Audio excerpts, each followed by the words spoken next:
La primera de las ponencias de la mañana de hoy tiene como lema la salud mental en el lugar de trabajo, que ha sido precisamente el lema del Día de la Salud Mental en el año 2017. Tenemos hoy el honor de contar aquí en este congreso con la presencia de don Alberto Trimboli, que es el presidente de la Federación Mundial de Salud Mental, para abordar precisamente este lema, la salud mental en el lugar de trabajo. Recibámosle también con un aplauso. Gracias.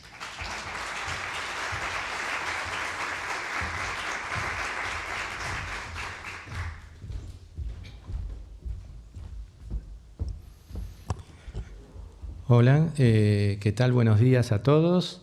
Quiero agradecer ante todo la presencia de todos ustedes y fundamentalmente a las autoridades de FEAFES por la invitación y por realizar este evento que toca uno de los temas fundamentales acerca de la salud mental. Especialmente a Ruth y María Isabel, que fueron las personas que tuve en contacto este tiempo para lograr que yo estuviera acá.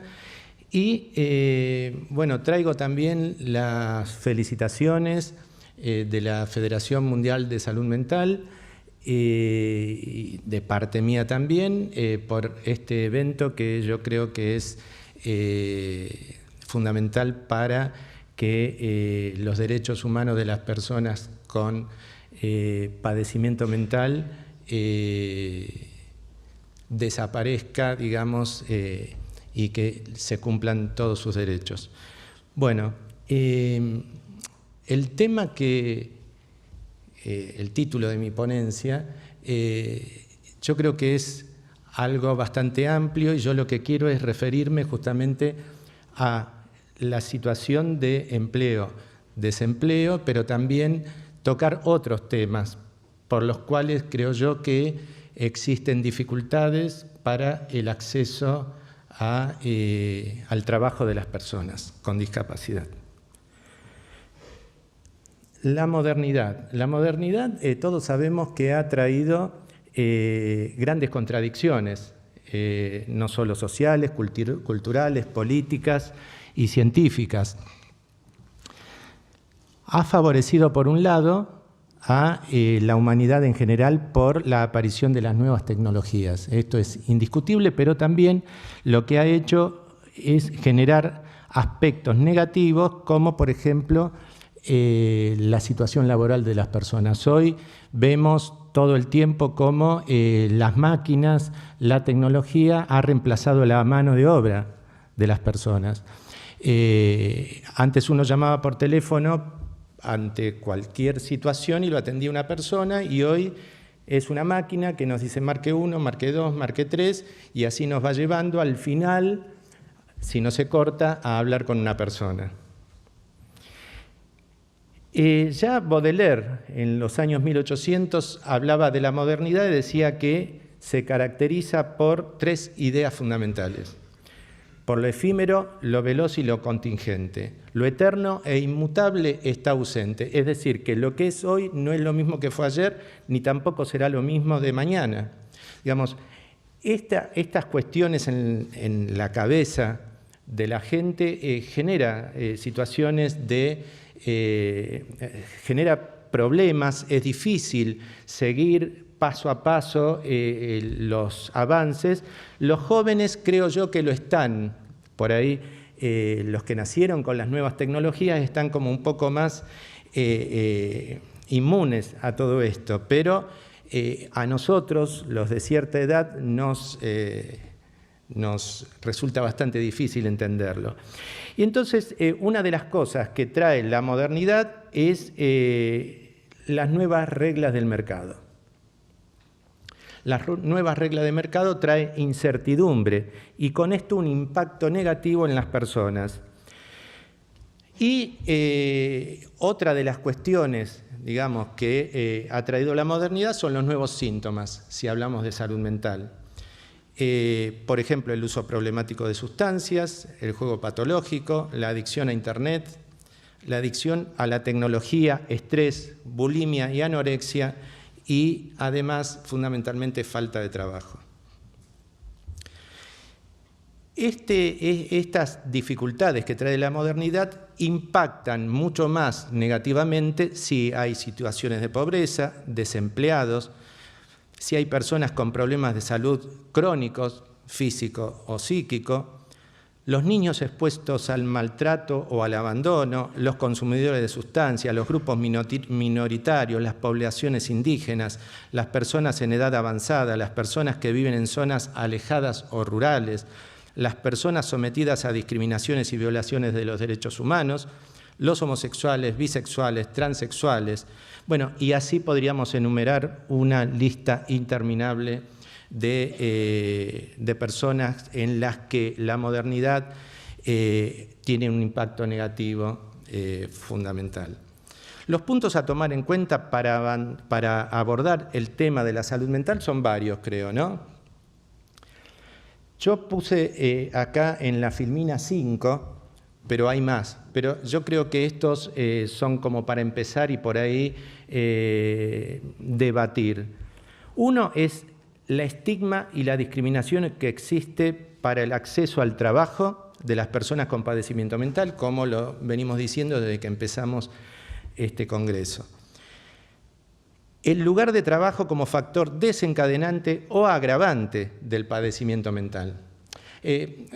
Quiero hacer una aclaración antes. Yo voy a tomar la terminología de padecimiento mental como sinónimo, como reemplazo, más que nada, de enfermedad mental, porque creo yo que es una terminología que estigmatiza y además asusta por la historia. No debiera ser así, pero ya sabemos que trastorno mental, enfermedad mental y alguna terminología más lo que hace es hacer como una separación y estigmatizar a las personas con padecimiento mental, justamente, ¿no? Entonces, yo le llamo padecimiento mental, además porque es mucho más abarcativo, digamos, ¿no? Incluye el denominado trastorno mental grave, pero también tenemos el sufrimiento, que no es una enfermedad, digamos, no es algo grave, el duelo, digamos, ciertas situaciones, la tristeza, que no es la depresión, digamos, una serie de cuestiones que yo prefiero llamar padecimiento mental y además, digamos, no es un invento mío, sino que en la ley de salud mental en la Argentina esto es así, digamos, se refiere a padecimiento mental en todo momento para evitar decir trastorno mental y todas estas terminologías que, como repito, estigmatiza y asusta al resto de la comunidad. Entonces, el segundo punto es el lugar de trabajo como factor desencadenante del padecimiento mental. El tercero es la pérdida de trabajo por causas relacionadas con el padecimiento mental. La cuarta es la falta de abordajes terapéuticos que incluyan la terapia ocupacional y herramientas para la vida. Yo soy psicólogo y me parece que una de las profesiones fundamentales en el área de salud mental y justamente en el tema que hoy nos convoca es la terapia ocupacional. Muchas veces se olvida de que existe esta profesión que creo y repito es fundamental para esta problemática porque lo que aborda es la problemática ocupacional y otras cuestiones que vamos a ver más adelante y yo creo que todo tratamiento en salud mental debe incluir la terapia ocupacional. Y después el rol del Estado con la incorporación de leyes y políticas que favorezcan la inclusión de personas con padecimiento mental. Hay muchos países en el mundo que no existen leyes de salud mental. Algunas leyes de salud mental existen, pero la verdad no deberían existir como existen. Y creo yo que sería bueno que las leyes de salud mental, más de salud mental, sean de derechos humanos, porque todos sabemos por ahí cómo tratar más o menos a las personas, pero muchas veces se violan los derechos humanos diciendo que eso es un tratamiento en salud mental. Entonces, más o menos a estas cuestiones me voy a referir en el transcurso de la conferencia y pediría por favor que me vayan avisando cuando queda poco tiempo, porque por ahí no paro.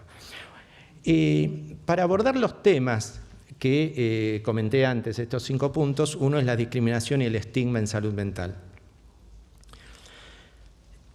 Yo lo que creo que la enfermedad mental es una construcción social. Digamos, existe como tal porque las sociedades fueron construyendo esto, desembocando en algo que es enfermedad mental. Entonces, lo que define la enfermedad mental y su carácter desviado es la respuesta social. Y esto yo creo que es algo que, y bueno, que lo está haciendo FEAFES y tenemos que hacerlo todos, es ir destruyendo, digamos, de alguna manera, desconstruyendo esta construcción justamente de la enfermedad mental para que las personas con padecimiento mental puedan ser incluidas en la sociedad y que todos podamos convivir. Entonces, ¿qué es salud y qué es enfermedad? ¿Quién dijo dónde está la división? Los manuales, el DSM, el CIE-10, o el 11 o el que venga, digamos. ¿Qué es enfermedad mental? ¿Dónde está la diferencia? ¿Qué es anormal y normal y anormal? Esto es, lamentablemente, una cuestión de un acuerdo social.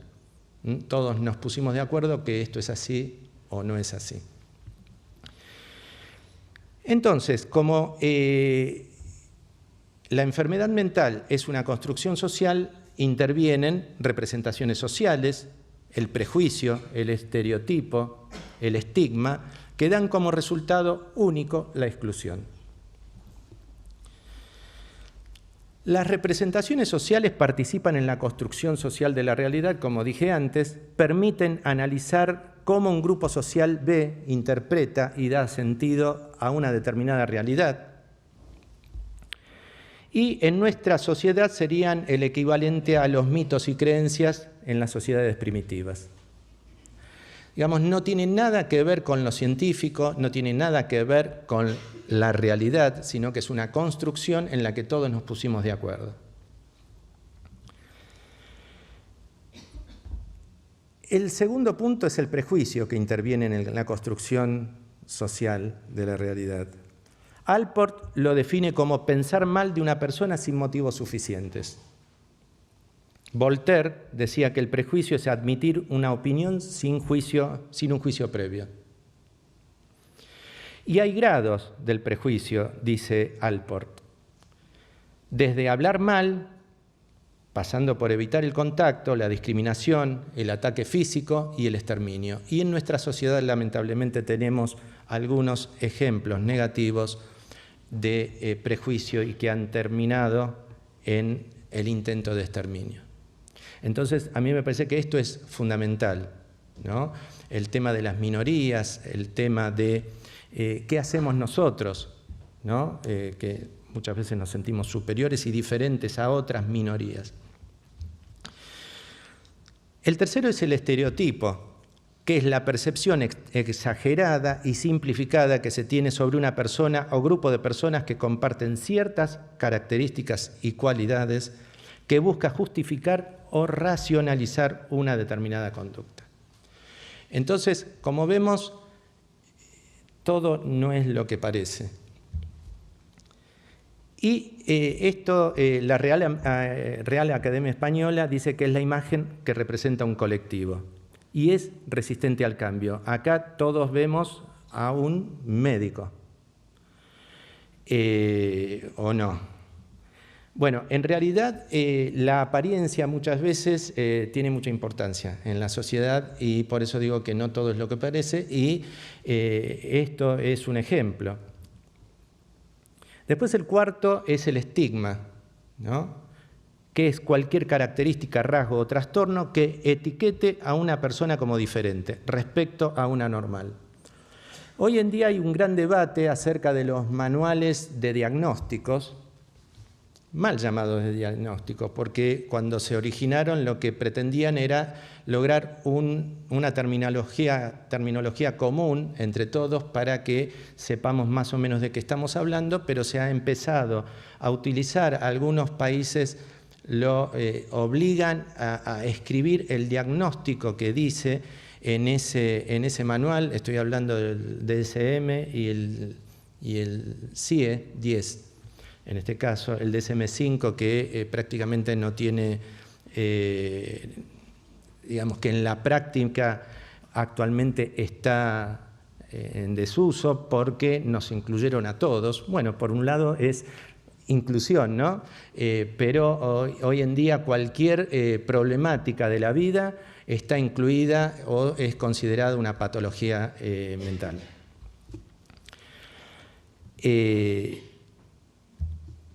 Vamos a pasar. Y en esta construcción social los medios tienen mucho que ver. Los medios lo que hacen es querernos impactar, querer llamar la atención, y muchas veces utilizan las problemáticas de salud mental para esto.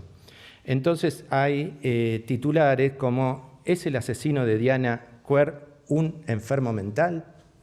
No importa si lo es, podría decir, ¿es, no sé, argentino? No, pero lo que van es justamente cuando hay episodios de delincuencia, asesinatos, es asociarlo con patología, con el padecimiento mental. O, por ejemplo, llevaron al autor del doble crimen a un hospital psiquiátrico. Y esto tiene que ver mucho con los abogados, porque para defender a su cliente muchas veces lo que hacen es decir que tenía un padecimiento mental, cuando después es el 0,01%. Pero bueno, los medios lo titulan y esto va a ir incorporándose en la sociedad. Y entonces lo que aparece es la asociación de delincuencia con padecimiento mental. Además, hospital psiquiátrico.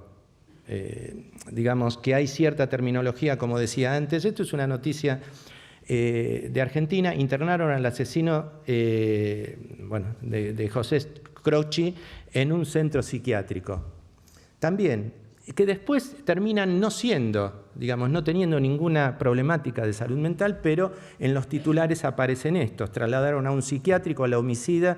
Digamos, el homicidio, la delincuencia siempre está asociada en los medios con el padecimiento mental.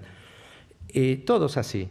Entonces, en muchos casos no tiene nada que ver la cuestión de la enfermedad mental en las noticias, pero siempre por las dudas se lo agrega y esto va quedando en nosotros. Entonces, lo que hace el discurso de los medios es incluye conclusiones a partir de creencias y discursos sin fundamento. Hay un interés por los grandes titulares de delitos cometidos por personas con problemas de salud mental y después se comprueba que es ínfima la cantidad de estas personas que tenían un padecimiento mental y cometieron un delito. Pone el acento en la peligrosidad y en la violencia del trastorno mental. E identifica al loco con el crimen, lo marginal y la pobreza. Y, por supuesto, como yo vengo diciendo, da como resultado la estigmatización y la exclusión de estas personas. Y estos son algunos de los términos que utilizan los medios para referirse a estas personas, sean o no, tengan o no un problema de padecimiento mental. Un esquizofrénico hizo tal cosa, un depresivo, un psicótico, un psicópata. Esto también quiero también. Muchas veces lo que se confunde es el psicópata con el psicótico y bueno, y esto también va quedando, ¿no? Como el psicópata no es un problema de salud mental, todos lo sabemos, pero en general la sociedad cree que esto es así porque desde los medios se va imponiendo esta línea, ¿no? un anoréxico, un adicto, un enfermo mental.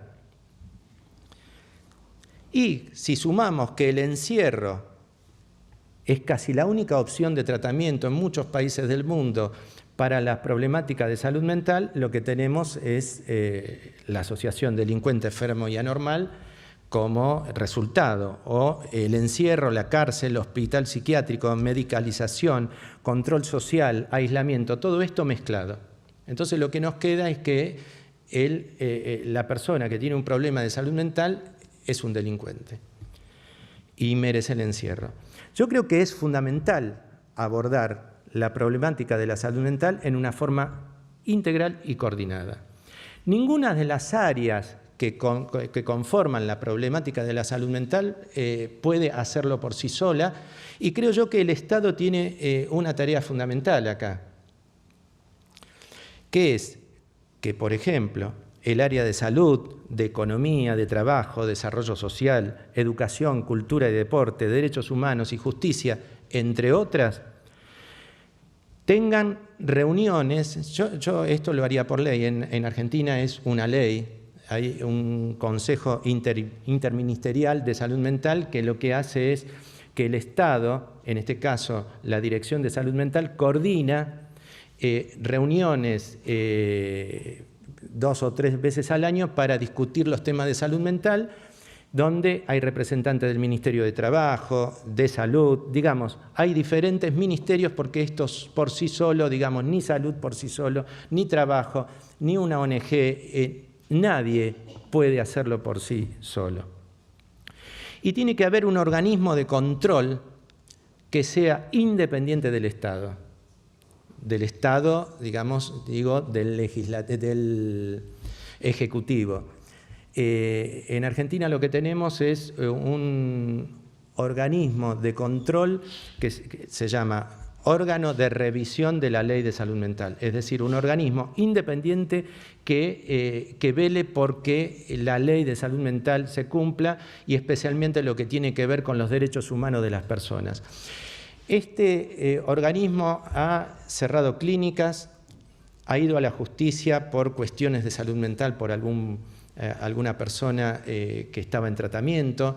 Es el que le pide al Estado que una persona no puede estar internada por causas, entre comillas, sociales, cuando no tiene un diagnóstico de salud mental, porque sabemos que muchas entran a un tratamiento. Muchas veces, y especialmente cuando los tratamientos en internaciones son muy largas, las familias muchas veces los abandonan, o pierden su trabajo, pierden su casa, no pueden pagar un alquiler. Entonces quedan internados porque no tienen un lugar donde ir. Entonces lo que hay que hacer es, justamente esto es lo que les venía diciendo el órgano de revisión en Argentina, por ejemplo, exige al Estado que le dé una vivienda, por ejemplo, y que lo externe de ese lugar que no es el que le corresponde. Y también lo que vemos es que la distribución de los recursos es inequitativa y el uso de los recursos de salud mental es ineficiente. Por ejemplo, el gasto mundial en el mundo es de $2 por persona en promedio. Y en los países de bajos recursos, 25 centavos de dólar por persona para salud mental. Y si pensamos que en el mundo el 67% de los recursos económicos que se asigna van a hospitales psiquiátricos, en lugar de ir a dispositivos intermedios, no sé cómo le llaman acá en España, pero en Argentina le llamamos dispositivos intermedios a las casas de medio camino, a los hospitales de día, a todo lo que no sea hospital psiquiátrico, que entre paréntesis están prohibidos. Y yo creo que no hay salud mental no hay salud sin salud mental, y no hay salud sin empleo. No hay salud mental sin empleo. Y ya todas las convenciones y tratados internacionales están de acuerdo en que el trabajo es un derecho humano fundamental. Y creo yo que más que leyes de salud mental lo que debemos hacer es leyes de derechos humanos. Ya Freud, hace más de 100 años, decía que la salud es la capacidad de amar y trabajar. Una síntesis en pocas palabras de lo que en realidad creo, y yo también estoy de acuerdo, de lo que es la salud, ¿no? Y uno de los problemas que tenemos, como decía antes, es la terminología utilizada. Y acá este filósofo alemán, tomé una frase de él que yo creo que es así: los límites de mi lenguaje definen los límites de mi mundo. Digamos que muchas veces no somos inclusivos porque pensamos de una manera determinada y llamamos a las cosas de una manera determinada. También otra frase de este artista: el lenguaje es nuestro modo de codificar las cosas. Si cambiamos el lenguaje, cambiamos las percepciones. Y esto es muy cierto. Tenemos que empezar nosotros, los que estamos en el área de salud mental, obligando a las otras áreas a empezar a llamar las cosas de otra manera, a lograr que en realidad estemos todos incluidos, todos en algún momento por ahí, y más tomando el concepto que yo di antes de padecimiento mental, todos en algún momento sufrimos. Porque la palabra nunca es neutral y tiene consecuencias. Y las consecuencias son las que hasta hoy en día no hemos logrado de cambiar. Las consecuencias son muchas veces como llamamos a las cosas.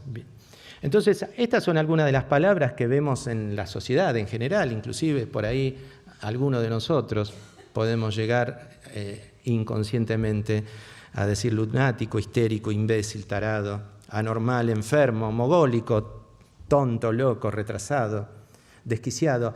Estas son palabras que muchas veces se utilizan para ofender al otro, pero lo que estamos haciendo es estigmatizar, es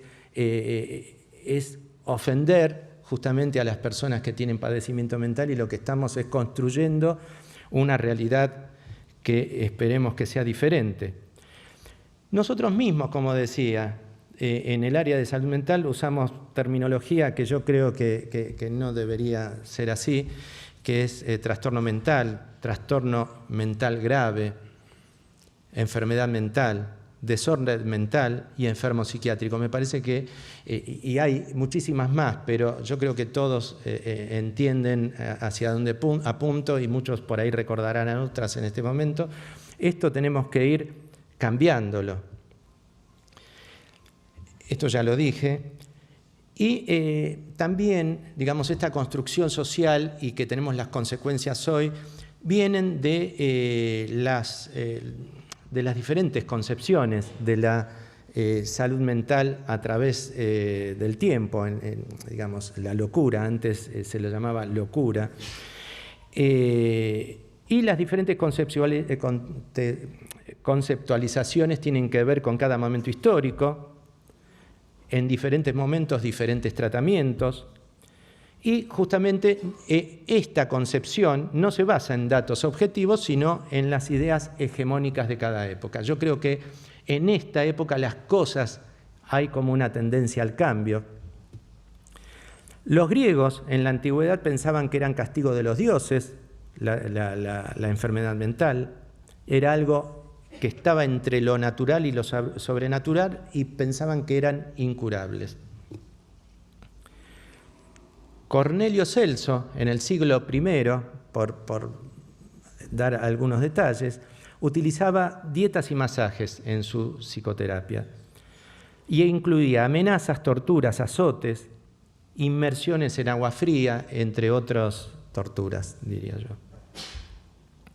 En la Edad Media ya eran consideradas posesiones demoníacas y eran obra de los malos espíritus, y el tratamiento era el exorcismo. Y la terapia la hacían los sacerdotes y los monjes.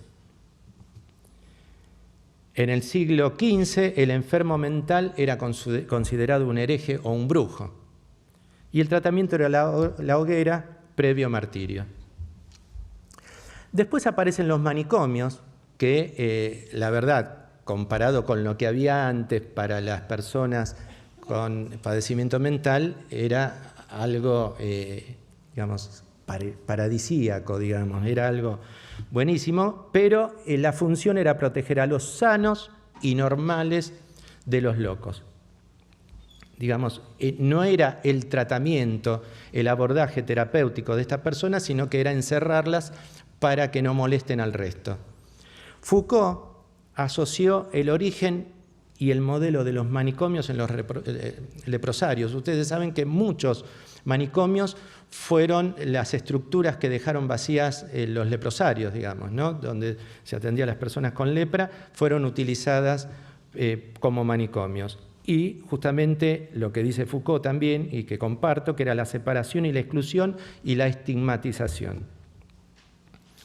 Después aparece Franco Basaglia, que a mi entender es uno de los grandes revolucionarios en el área de salud mental, que decía que el encierro no se trata de una respuesta técnica a un problema de especialistas, sino más bien a una estrategia defensiva destinada a mantener afuera a la sociedad, fuera de la sociedad a lo diferente. Esto es así y las pruebas están a la vista en muchos lugares, en algunos también de España, de Argentina, Inglaterra, Italia.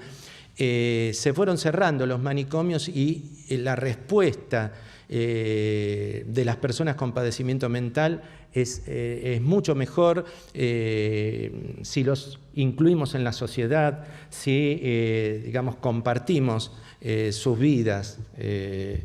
Entonces, para meterme en el tema más específico que hoy nos convoca, tenemos que decir que más de 300 millones de personas en el mundo padecen depresión, convirtiéndose en la principal causa de discapacidad. Además, tenemos muchísimas otras problemáticas de salud mental que crean discapacidad. El desempleo es uno de los factores de riesgo más importantes para la salud mental. Y esto no lo digo yo, sino que la ONU, la OMS y diferentes organismos internacionales comparten esto. La Federación Mundial por la Salud Mental también comparte este concepto, y por eso el año pasado el tema del Día Mundial de la Salud Mental fue salud mental en el lugar de trabajo. Entonces, esto es importante y creo que tenemos que ir replicándolo y no dejarlo de lado.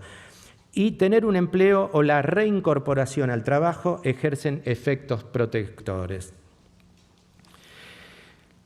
Lo que podemos decir es que un entorno de trabajo adverso puede ocasionar o agravar problemas físicos y psíquicos, consumo problemático de sustancias y de alcohol, ausentismo laboral, violencia, pérdida de productividad, problemas familiares y sociales, entre otros.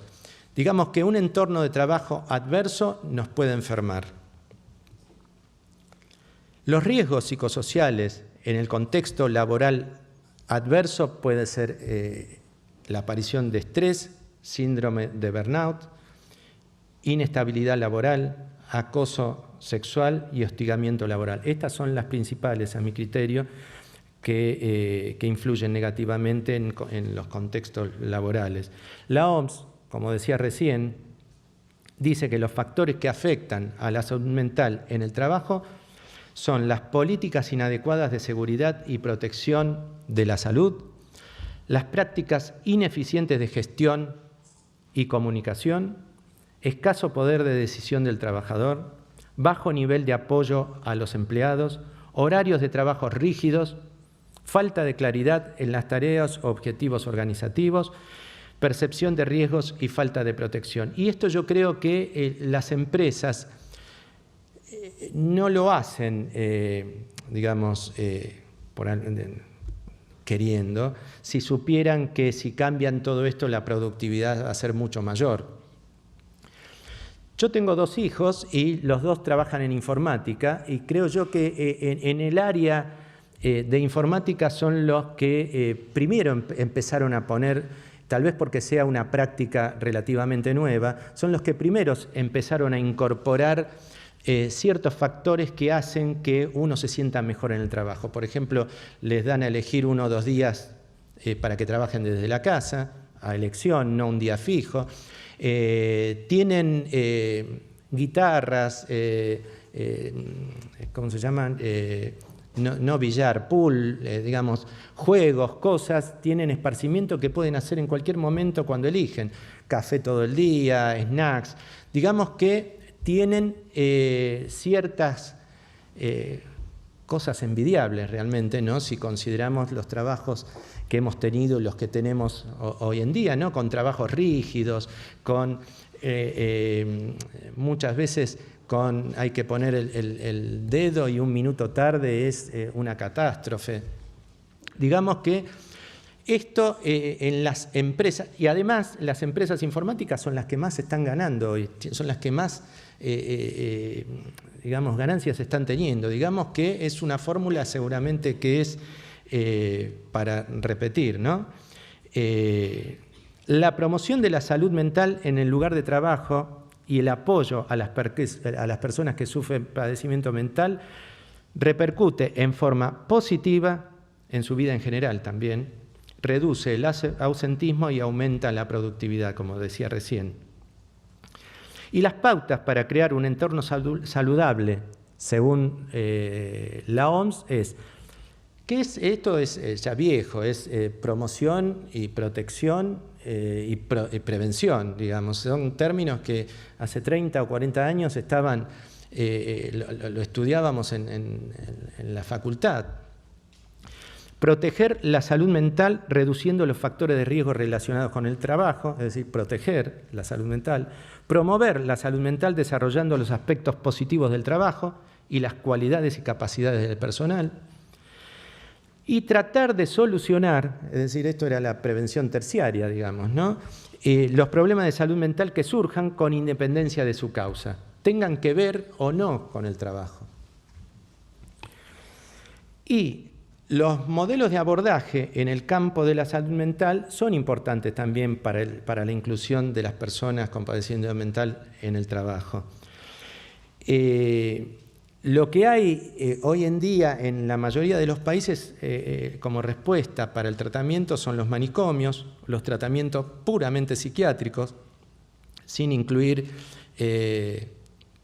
como decía antes, la terapia ocupacional, la psicología y otras profesiones que tienen que ver con la salud mental, que creo yo, sociólogos, antropólogos, digamos, todo esto es importante para un abordaje integral de la persona. Y a mi criterio, el abordaje en salud mental debe ser interdisciplinario y no multidisciplinario. Muchas veces, y esto también tiene que ver con la terminología que utilizamos, se dice multidisciplinario cuando en realidad debería ser interdisciplinario. La multidisciplina lo que es lo que la palabra dice, digamos, numerosas disciplinas en forma separada trabajando con una misma persona. Y lo que hace la interdisciplina es justamente trabajar en conjunto, en equipo, para abordar los problemas de esa persona, digamos. Es muy disciplinario. Después está la transdisciplina, pero bueno, eso ya es mucho más avanzado. Debe ser intersectorial, digamos, como decía antes, el sector del trabajo, las ONG, el Estado, el área de salud, diferentes instancias para trabajar en conjunto con esa persona. Con enfoque de derecho, fundamentalmente. Tienen que existir los dispositivos intermedios, que son lo que yo decía antes, los hospitales de día, las casas de medio camino. Evitar la internación, solo debe ser en hospitales generales si tuviera que ser así, si esa persona debe ser internada por algún motivo, tiene que ser lo más corto posible. Debe incluir herramientas terapéuticas para la vida, es decir, no solo hacer un tratamiento de salud mental, desaparece el síntoma y se terminó.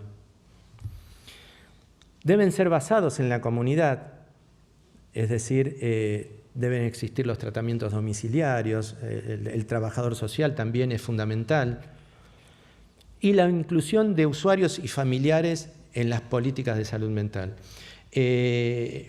Hace muy poquito tiempo hubo un cambio en la Dirección de Salud Mental argentina y había una Dirección de Salud Mental que atrasaba 30 años, es decir, en solo 2 años de gestión hizo un atraso de 30 años más o menos, tratando de volver a incluir los manicomios, la medicación como única respuesta a los tratamientos. Y ahora hubo un cambio, decía, hace un mes aproximadamente, donde se cambia nuevamente a la perspectiva de derechos y entonces vuelven a prohibirse los manicomios, vuelven. Esto por un lado es malo, pero es bueno en el sentido de que alguien que asume y dentro del mismo partido de gobierno piensa de una manera diferente. Entonces, lo que hizo, una de las primeras cosas que hizo fue incluir a usuarios y familiares como planta de la Dirección de Salud Mental como asesores, porque creo yo que no somos los profesionales los más indicados, sí somos una parte, pero también los usuarios y familiares que son los que sufren no solo la problemática mental, sino también la violación continua de derechos, la falta de prácticas humanitarias, la falta de trabajo, y bueno, todo lo que estamos hablando, son los que más saben qué es lo que necesitan esas personas. Entonces, esto es fundamental, que el Estado incorpore como asesores, como empleados, dentro de la planta con remuneración a usuarios y familiares. Y como decía antes, la terapia ocupacional es fundamental. ¿Qué es la terapia ocupacional? Seguramente si hay terapistas ocupacionales me dirán eso no es, bueno, pero yo más o menos, la idea es desarrollar habilidades en aquellas personas que sufren algún tipo de padecimiento mental. Y acá es algo más amplio, que es la terapia ocupacional interviene para intentar un desempeño ocupacional medianamente óptimo con el propósito de facilitar que la persona pueda desarrollar y o mantener destrezas, adquirir conocimientos y actitudes necesarias para desarrollar las tareas cotidianas requeridas para la vida diaria, incluido el trabajo, y conseguir el máximo nivel de autonomía e integración. Porque lo que tenemos que pasar es de un enfoque asistencial, por decirlo, a un enfoque de independencia, digamos, que la persona no necesite toda la vida para que le demos trabajo, vivienda, sino que se pueda manejar como el resto de la sociedad y que recurra a estos sistemas de salud mental cuando lo necesite. La selección de ocupaciones y procedimientos son acordes a las inquietudes, a la historia ocupacional, a la edad y al atravesamiento social y cultural de cada individuo. Esto es fundamental. Los tratamientos deben incluir terapia ocupacional, sea en forma grupal o individual, creo yo, de manera obligatoria. Y acá voy a aprovechar para ir terminando. Yo trabajo hace más de 30 años en un hospital general en la ciudad de Buenos Aires, es el Hospital Álvarez, que inclusive antes de la ley de salud mental empezamos a hacer algún tipo de cambio en relación a esta problemática. El Hospital Álvarez es un hospital general donde, además de salud mental, hay cardiología, neurología, clínica médica, infectología, bueno, todas las especialidades que ustedes pueden imaginar en un hospital general. Hay también internación en traumatología, neurología, clínica médica, obstetricia, consultorios externos. Y también incluye la internación de problemáticas de salud mental en este hospital. El hospital funciona hasta hace más o menos 110 años y hace 40 años se creó el Servicio de Salud Mental. Lo que intentamos es un modelo de inclusión sociosanitaria. Estas dos palabras no pueden estar separadas, ni salud por sí sola, ni sanitaria por sí sola, ni lo social por sí solo.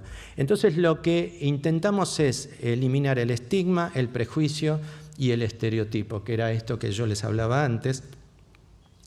Lo que tenemos dentro, recuerden que es un hospital general, tenemos 4 hospitales de día, un hospital de día para niños autistas, un hospital de día para personas con consumo problemático de sustancias, 2 hospitales de día para padecimiento mental grave.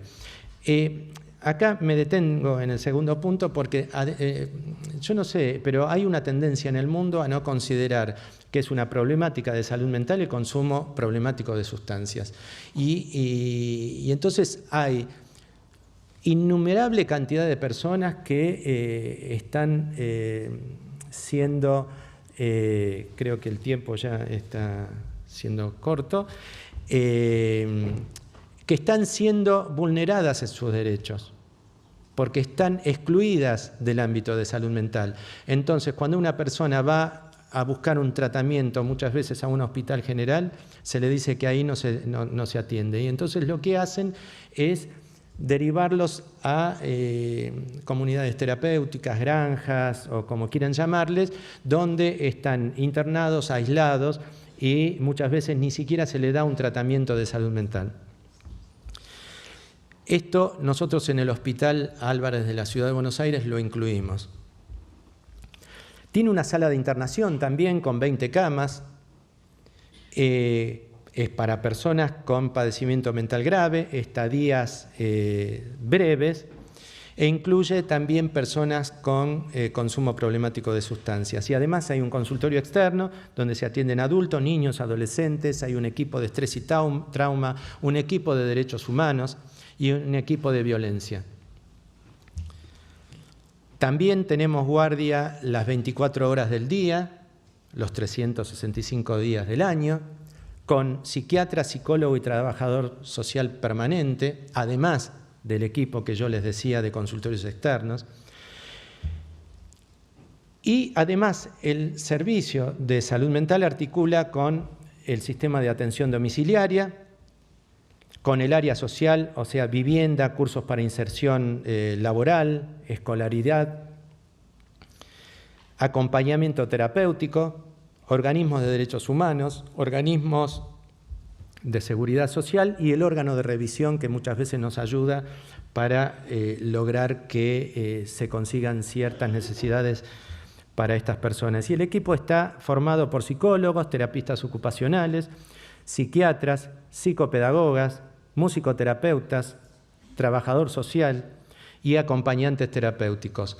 Estas fotos es del equipo de consumos problemáticos que yo coordino. Y estas son, yo además coordino el hospital de día para personas con consumo problemático de sustancias, pero más o menos los otros funcionan de forma similar y se incluye todos los días el desayuno para las personas y el almuerzo al final del día. Pero esto no es, digamos, el desayuno y el almuerzo, sí, algunos lo necesitan, pero otros no lo necesitan. Nosotros lo incluimos como una actividad terapéutica más, donde es coordinado por un profesional, porque es una tarea fundamental, digamos, ¿no? Y además es donde nosotros vemos cómo se manejan en la vida, fuera de las actividades, digamos, entre comillas, terapéuticas. Después tienen grupo terapéutico 3 veces por semana, terapia ocupacional, taller de habilidades sociales es fundamental. Mi orientación es psicoanalítica, pero el taller de habilidades sociales viene de la terapia conductiva, y es fundamental porque se tratan temas de la vida diaria, es decir, muchas veces se actúan esas cuestiones de la vida diaria para que estas personas cuando vayan a buscar un trabajo, vayan a estudiar o en su vida diaria no tengan problemas. Muchas veces son personas que consiguen un trabajo pero a los 3 días los echan porque justamente tienen dificultades en relacionarse. Y por ahí le dicen, mirá, dejaste eso ahí, ponelo allá, y le mandan una puteada al jefe y terminan echándolo. Entonces es fundamental la terapia ocupacional, como decía, el taller de habilidades sociales. También tienen orientación vocacional laboral, fundamental, porque muchas veces pretendemos y a veces hacemos un trabajo que no tiene los resultados que queremos, porque es como que esa persona no está preparada para un trabajo determinado. Nosotros lo que tenemos que tratar de hacer es, entre comillas, hacer un diagnóstico de cuáles son las habilidades, cuáles son por ahí los gustos de esas personas, para después buscarle un trabajo determinado. No todas las personas servimos para lo mismo. Y bueno, las personas con padecimiento mental sucede algo parecido. Después también que tienen taller de lectura, las habilidades creativas son fundamentales. Muchas veces pensamos en un trabajo, digamos, como el que todos conocemos, pero también un trabajo puede tener que ver con lo artístico. Algunos de nuestros pacientes terminaron haciendo actuación o se desarrollaron en el área de pintura, que también es un trabajo. Hay una película que está en Netflix, que no me acuerdo cómo se llama, es brasilera, y ahí pinta, digamos, cuando se hace, cuando se actúa dentro de un hospital psiquiátrico, como corresponde. Es una psiquiatra que ingresa a trabajar en un hospital psiquiátrico y ella lo que trata es de cambiarle la vida de las personas con la terapia ocupacional. Ella no era terapista ocupacional, es una historia real.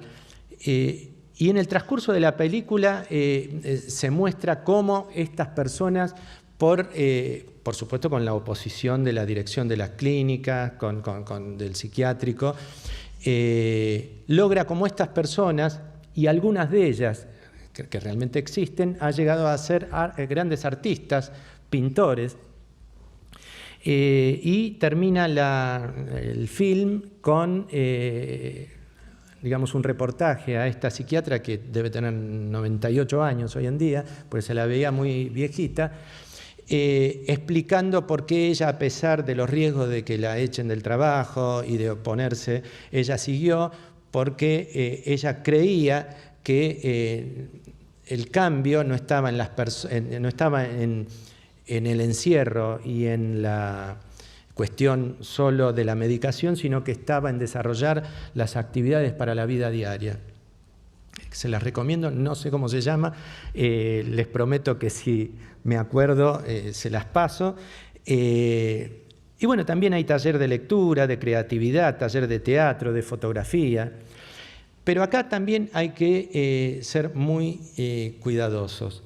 Muchas veces, en lugar de musicoterapia, ¿existe la musicoterapia como profesión acá en España?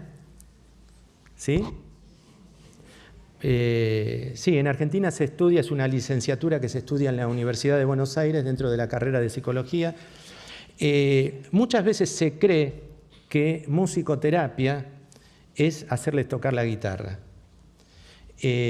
o poner alguien que sabe tocar la guitarra, algún tipo de instrumento. Esto es un entretenimiento, está bien, puede ser creativo, pero eso no es terapéutico. También se cree que en lugar de hacer terapia ocupacional es hacerles hacer canastitas o cosas inservibles, digamos. Eso es entretenerlos y eso tampoco es terapia. Yo creo que tenemos que utilizar las herramientas que tenemos, que son muchas, para intervenir en el tratamiento de estas personas y no engañarlas, no hacerles perder el tiempo. Eso es una falta de respeto. Estas son algunas fotos. Esta es una foto, hicimos un asado, allá les llamamos asado, las parrilladas, hicimos, junto con los pacientes del hospital de día para consumo problemático de sustancias, hicimos un asado. Eso es una foto con algunos de los profesionales y algunos de los pacientes. Estamos y convivimos todo el tiempo, porque el hospital de día lo que hace es eso. Están 4 o 5 horas, estamos 4 o 5 horas juntos, los pacientes. Muchas veces tenemos que hacer el rol de padres, de familiares, convivimos todo el tiempo con ellos. Acá arriba uno de los pacientes está haciendo el asado, abajo pacientes y profesionales haciendo sandwichitos. Este es un taller de terapia ocupacional, donde acá lo que estaban haciendo estaban ensayando en otra actividad, en el taller de teatro, Orquesta de Señoritas, una obra de teatro, y acá estaban haciendo sus propios instrumentos. Acá están antes de salir y durante la obra. También tienen taller de video, donde ellos escriben el guión, filman, bueno, hacen todo. Y un alta siempre es una alegría, ¿no? Y yo quiero terminar con esto que deben conocerlo, que es un poema de Bertolt Brecht. Primero se llevaron a los negros, pero a mí no me importó porque yo no lo era. Enseguida se llevaron a los judíos, pero a mí no me importó porque yo tampoco lo era. Después detuvieron a los curas, pero como yo tampoco era religioso, no me importó. Luego apresaron a unos comunistas, pero como yo no soy comunista, tampoco me importó. Ahora me llevan a mí, pero ya es demasiado tarde. Quiero darles las gracias, y esto lo que quiero decir es que debemos involucrarnos todos, porque nosotros no estamos exentos de que también necesitemos la ayuda y que tengamos algún problema de salud mental en algún momento. Bueno, muchas gracias y nada más.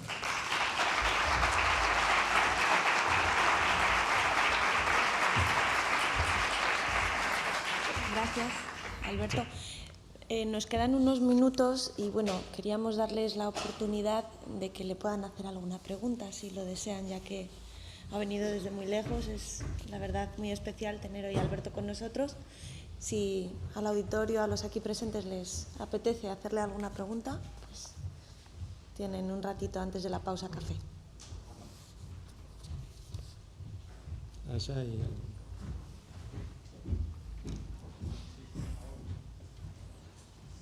Allá. Ahí.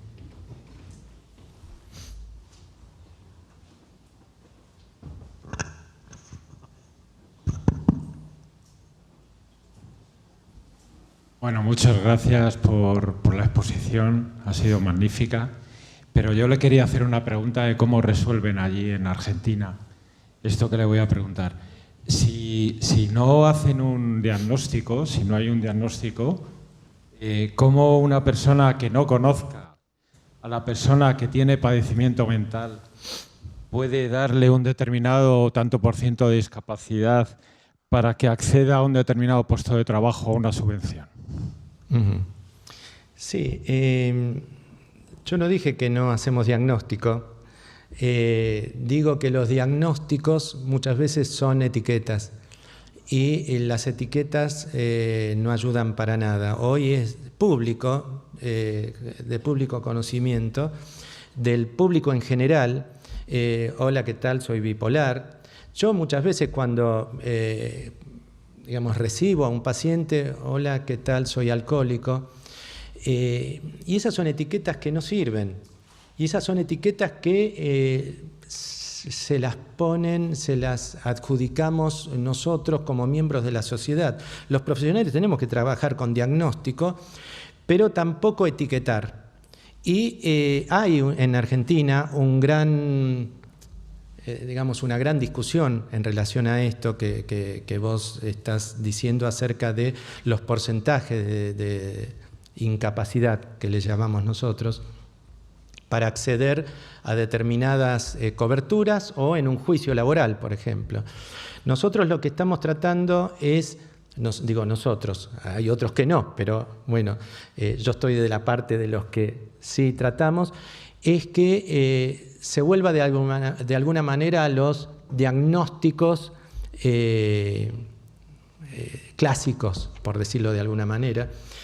Y eso es lo que hacemos. Los profesionales trabajamos con diagnóstico y también para medicar a un paciente si no se sabe el diagnóstico tampoco se lo puede medicar. Yo lo que estoy diciendo es lo que estamos haciendo, es generalizando. Y esto es por ahí una práctica que no es inocente y no quisiera acá abrir una discusión sobre esto, pero esto lo que hace es que abre a la automedicación, abre al autodiagnóstico. Internet también es algo que yo creo que está, que la tenemos y tenemos que trabajar con eso, pero que está perjudicando muchas veces la relación entre el profesional y el paciente, porque ya viene con diagnóstico y quiere. Yo tengo un amigo que es bipolar, yo también lo soy, le dieron esto, yo necesito esto. Nada, es toda una gran discusión, pero por supuesto que es necesario incorporarlo, pero estamos tratando de que sean diagnósticos diferentes. Esto. Es necesario, pero estamos tratando de cambiarlo.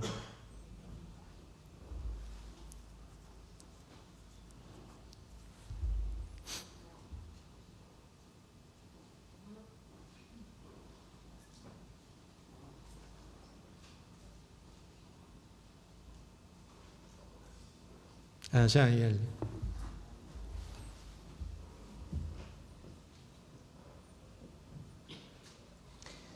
Bueno, en primer lugar, felicitarte por la exposición y por el viaje de tu tierra para acá. Y soy terapeuta ocupacional, terapista ocupacional.